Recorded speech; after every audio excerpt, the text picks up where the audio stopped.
So I've got another busy day ahead. I'm going to be taking down a section of brickwork over here. There's going to be some French doors there. There used to be a chimney and a fireplace there, so that's going to come down and I'll install a lintel. And taking up all the tiles yesterday off the floor, me and Sana. The LED lights make the camera flash a little bit.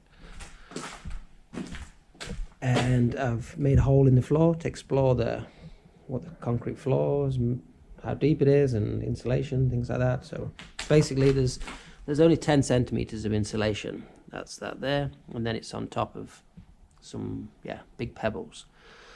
So I've got to break up all the concrete, take up the insulation, take up all the pebbles, and dig down.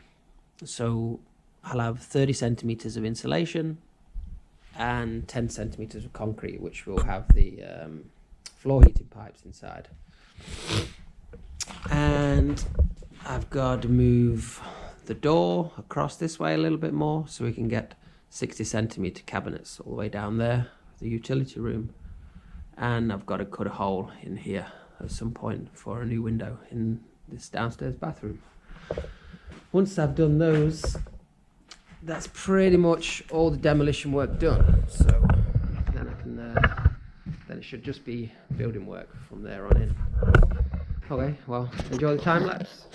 See you soon.